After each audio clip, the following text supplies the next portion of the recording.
to another episode of the TFT podcast. I am your funny, fine, and freaky host, lauryn.thedom, aka Exotic V, aka I'll fuck your mommy and your daddy and shit.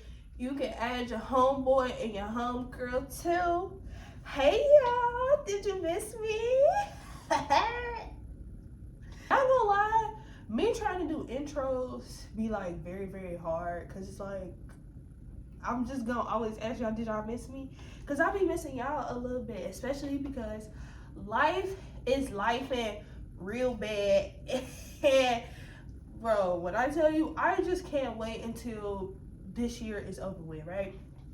One thing that I can say that happened this year that I am excited about is the fact that I started the show finally. Like, damn bitch, it's been literally years in the making, you know? And now we're like in the middle of a rebrand, as you can still see. But don't worry about it, 2024 is gonna be that motherfucking year, and yeah, we're just gonna get the ball going. But all in all, welcome to my first and my last time listeners. If this is your first time listening, again, welcome. If you have any, crazy sex stories, any questions, or if you have anything that you just want me to discuss on the pod, you can go ahead and send that into our DM. And if you would like to be a guest on the show, please fill out our interview request forms inside our new Instagram bio, which will be linked in the description below. Now, enough of all of that. Let's get into the shit that y'all motherfucking came here for, bitch. And that's what? The motherfucking sucking dick. Right. So, y'all know I come in here week after week and tell y'all, like, literally, I haven't got no dick. And I can say probably like the last time we talked, I probably got some dick, but overall, what I'm realizing is that the dick that I'm getting is cool for the moment. You know what I'm saying? Like, when you got a little itch, maybe come scratch that. That's just what it is. But I think because I'm starting to know what I want, I know what I like, I know what makes Garfield like super, super wet. So because I do know these things, I have been having the hardest time having sex. Like, not gonna lie, pussy be dry. Like, pussy definitely be dry. Like, at this point in time, again, I really feel like my pussy is broken because Garfield just don't purr like she used to. Like, when she used to see a fine ass nigga, she'd be like, damn, I wanna fuck him. And as soon as I say that, bitch, what I'ma do? Fuck him. Now I'll be like, you a baby daddy? Nah. You live with somebody but y'all not together? Nah. You got dreads?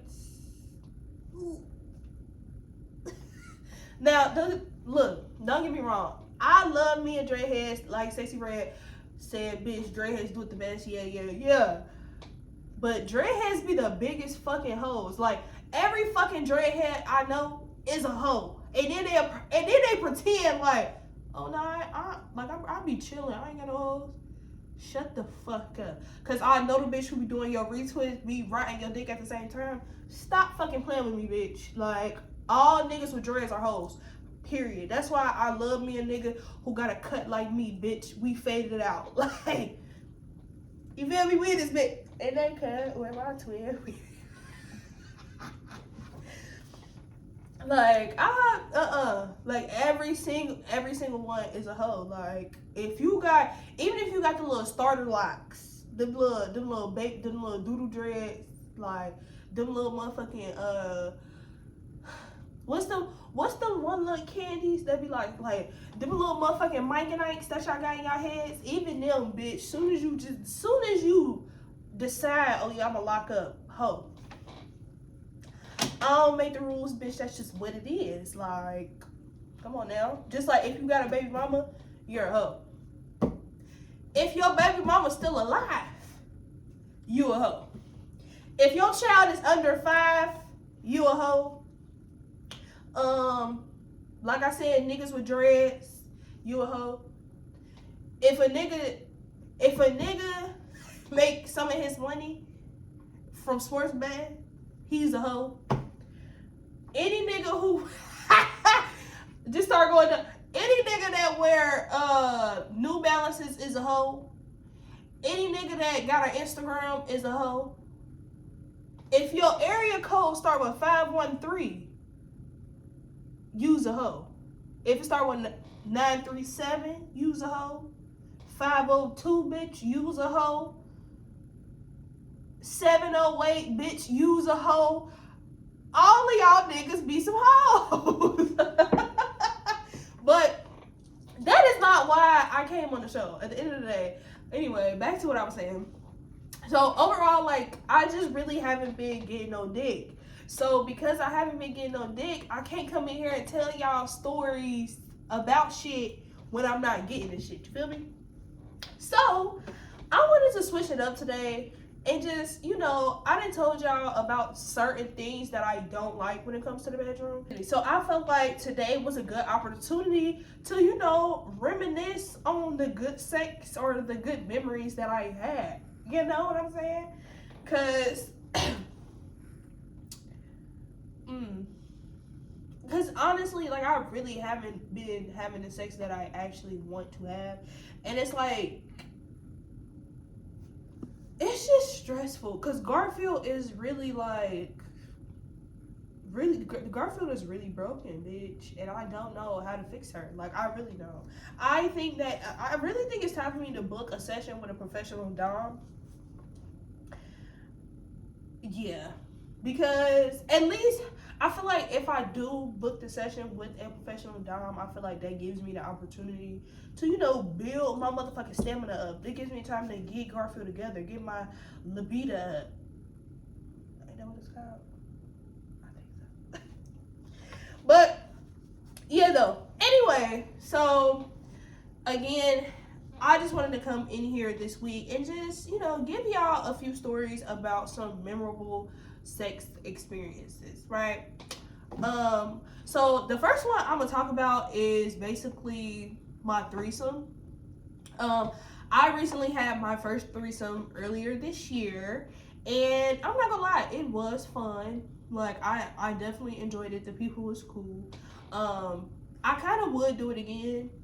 I don't know if the girl fucking with me like that, because it is my fault. I'm not gonna lie, it's my fault. You know what I'm saying?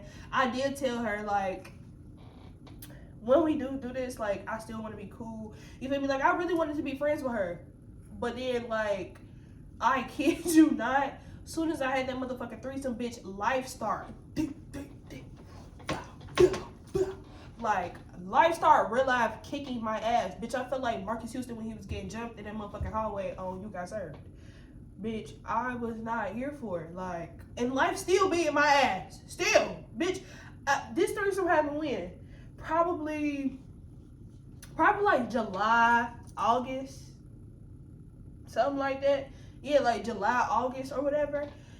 Bitch. And life been kicking my ass ever since. So I met the girl on Facebook. You feel me? She hit me up, asked me do I like girls, and I tell everybody who asks me do I like girls, y'all cool. You feel me? I might suck a little titty. I kiss you. You feel me? Rub on your ass a little bit, but I haven't like bumped coochies with a bitch. You know what I'm saying? I'm not too opposed to it. It's not something that I would do all the time. Like, you know how niggas be like, yeah, like, I want a threesome with 2 bitches. You might have to find another bitch, because I don't know. Like, I don't know. It's just, I think because threesomes are a lot of work. Like, a lot of work. And niggas don't be having enough dick. So, anyway, so yeah. We met through Facebook, whatever the case is. And, you know, we just instantly started texting, whatever. But when we were texting, I'm not gonna lie, she was like the dom in the situation. She's like, yeah, so you need to come over this day, so we can, you feel me, chill, whatever. I'm like, okay, that's cool. So me being me, I am the spin master, okay? Like, I will spin the fuck out of you. Just because I just feel like if you really fuck with me, bitch, you're gonna keep trying to see me. So if I spin you 100 times, bitch, try that 101. because that might be your magical number. You know what I'm saying? But yeah, so I think I end up like spending them again. It wasn't on purpose. It's just something that's just, you know, when you, it's like, bro, it's like when you tell somebody like, all right, cool, like I'm gonna be there. Then the day get there, you be like, like I really don't feel like doing shit. So that's basically how it was. Like I was like, I don't really feel like doing shit today, so I'm not gonna go over there. But I did eventually say fuck it. I'm like,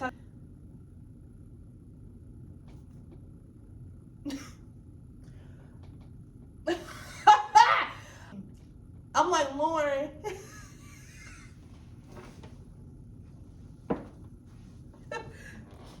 I'm like, just go over there and do it. Like, stop acting like a bitch and come on.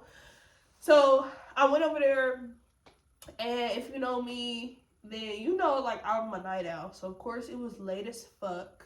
Okay, and I'm in the ghetto too, mind you. I can deal with the ghetto on certain occasions, but like late at night, and I think it was like a Friday or a Saturday. I don't know, bitch. It was just late, and I was in the ghetto, and I was by myself, and I was nervous. That's all I can say, you know. But so I pulled up, and instantly the vibe is like she's cool, whatever. Her dude ended up eventually pulling up with the bottle, so we getting drunk. You feel me? We getting high, like we having a good time. We laughing, kicking it, and you know, she basically brings up the fact, she was like, yeah, he keeps staring at you, I can't wait. Like, she was telling me in the beginning how nervous she was, and I'm like, bitch, I'm nervous too. Like, bitch, this is my first threesome. Like, what are you saying? So so we did end up having a conversation about some, you know, some do's and don'ts, and she basically told me, girl, treat that nigga like one of your niggas. Like, bitch, I want you to show out. I said, okay.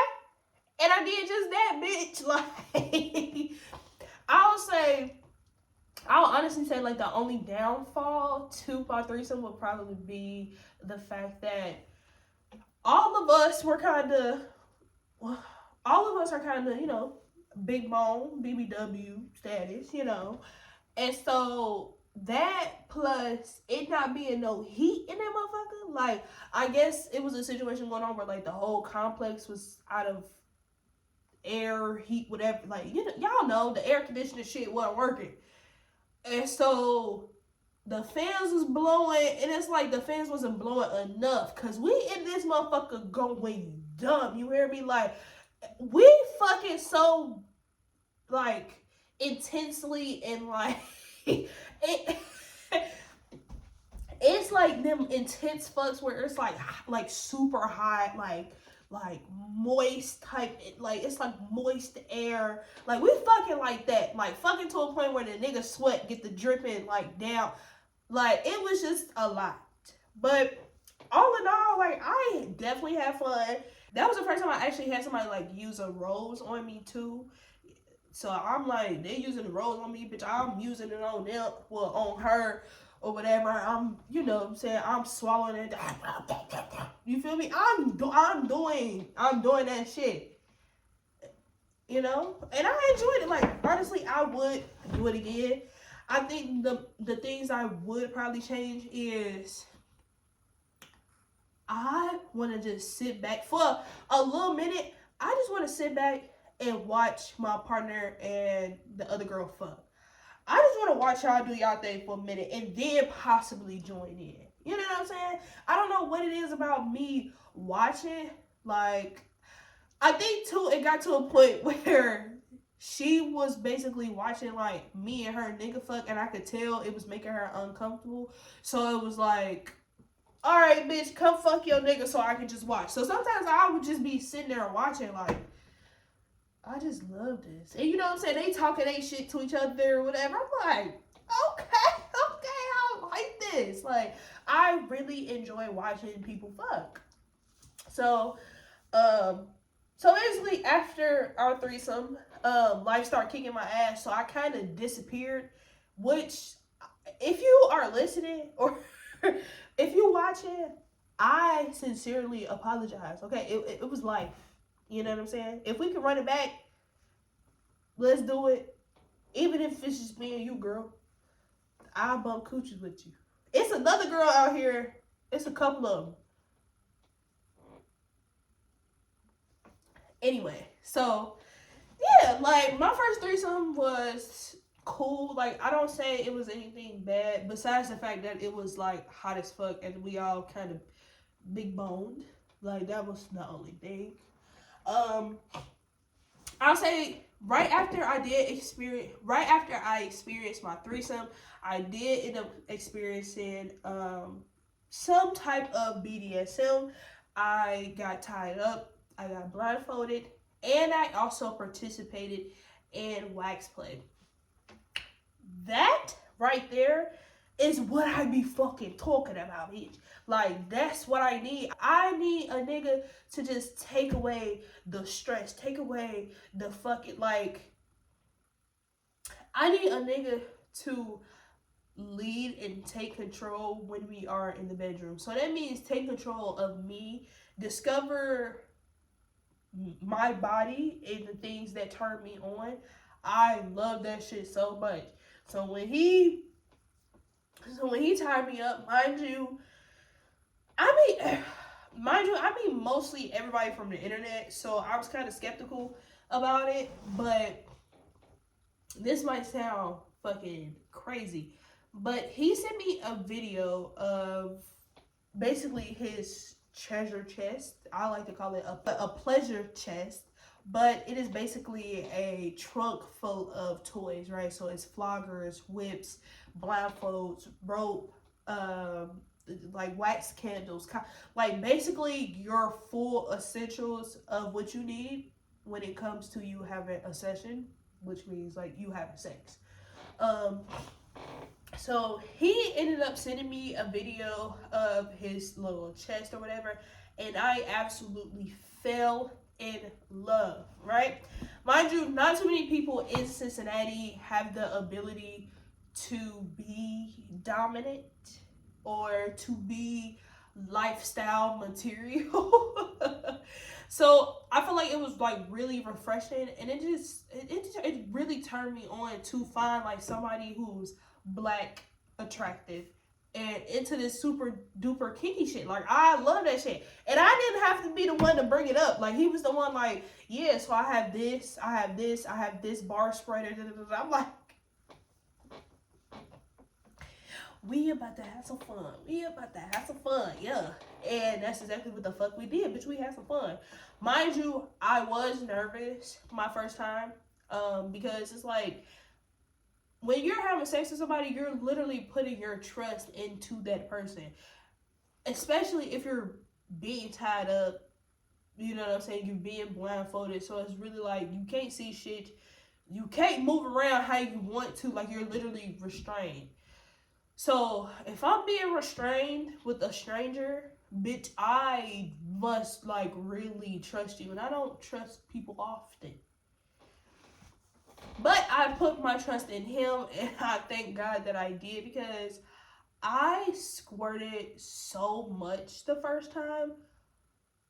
Oh my God. He said I like basically like ruined his sheets and all of that.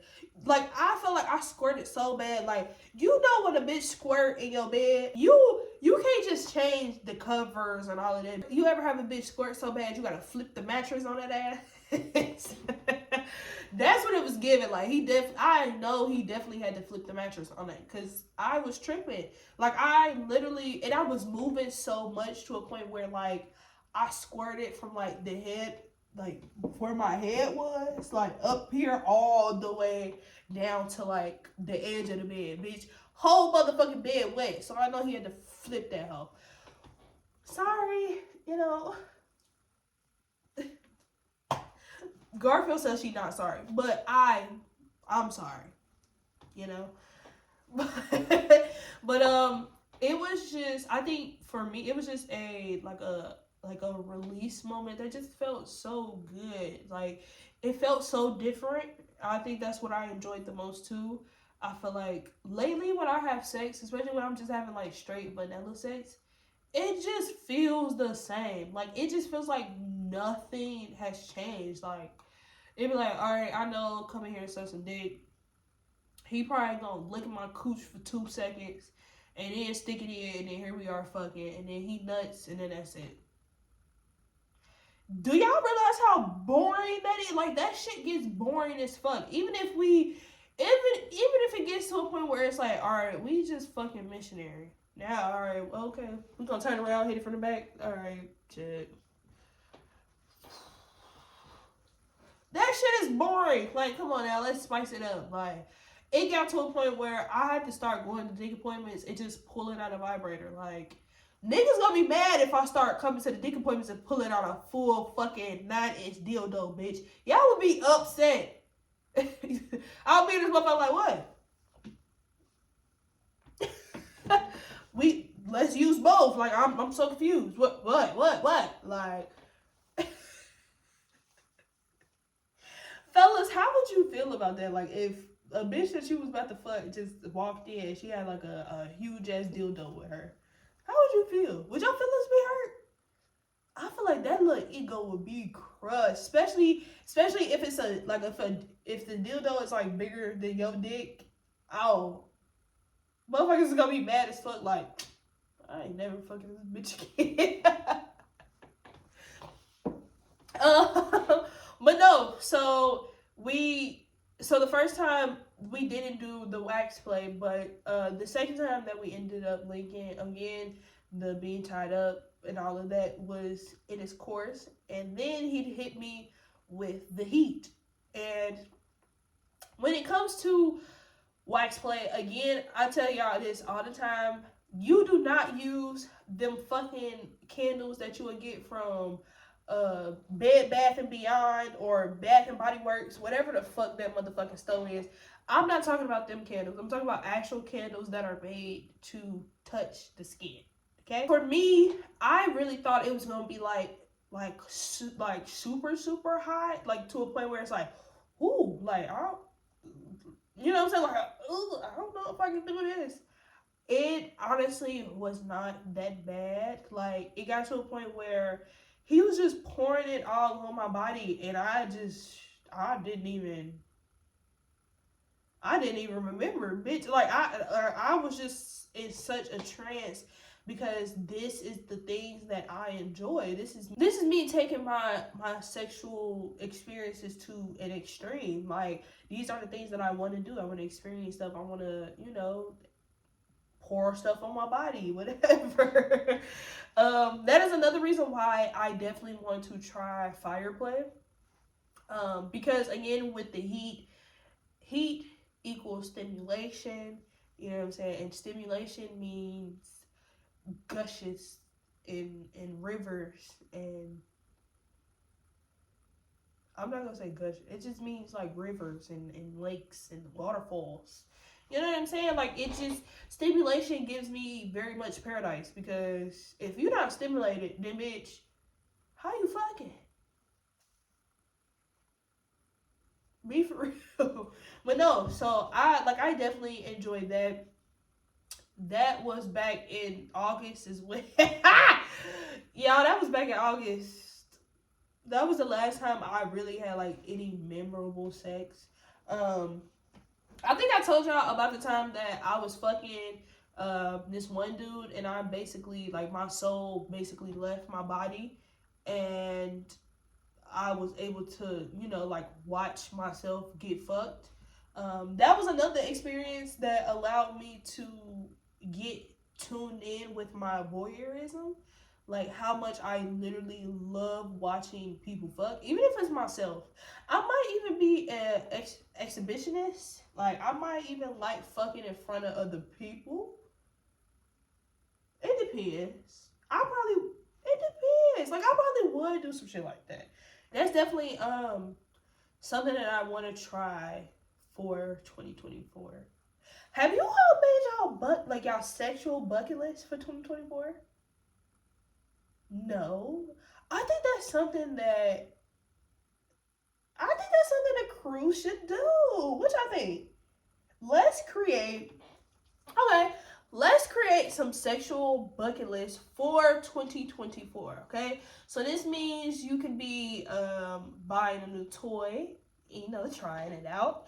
This could be you attending a sex club or attending a kink party. This can be you discovering one of your kinks or one of your own fetishes. This can be you literally just getting out of what your norm is when it comes to sex already. I think that would be fun. I'll say the list, no more than 10. No more than 10, but not less than 5.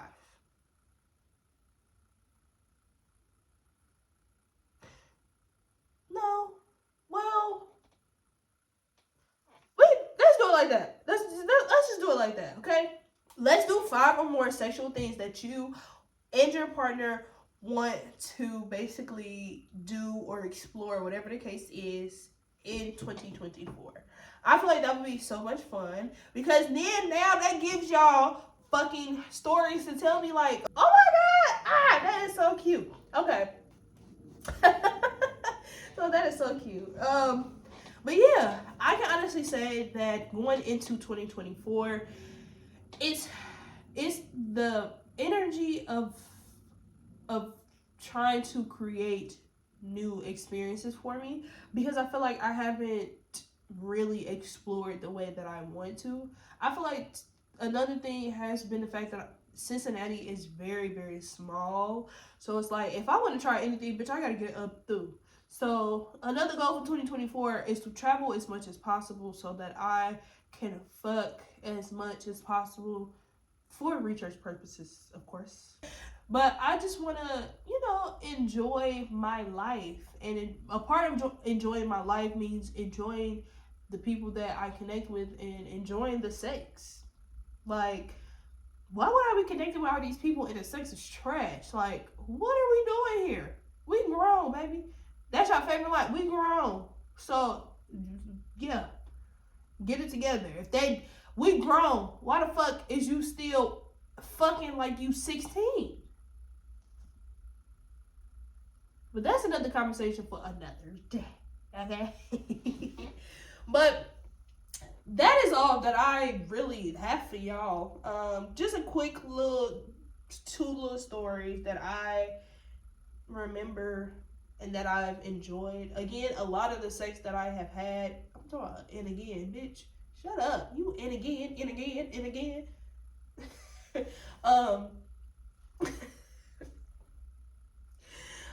But the sex that I have been having over the years has strictly been vanilla, and we are going to do better. Me, you, and the rest of the world.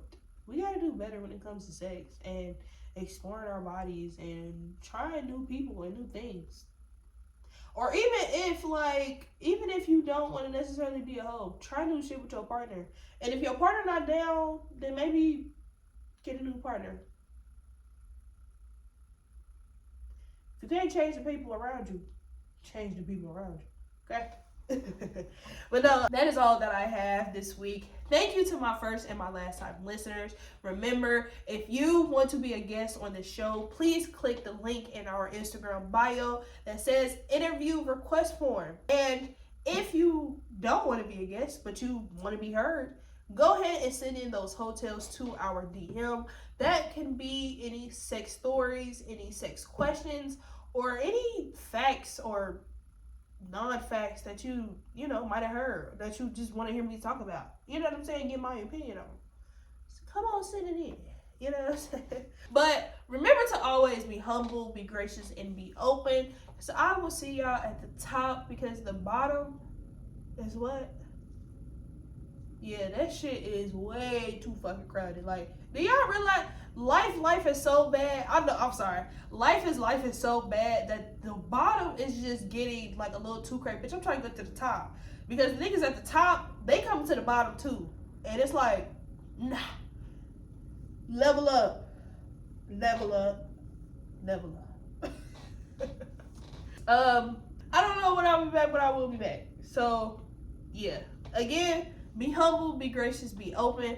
I will see you at the top because the bottom is way too crowded. Bye.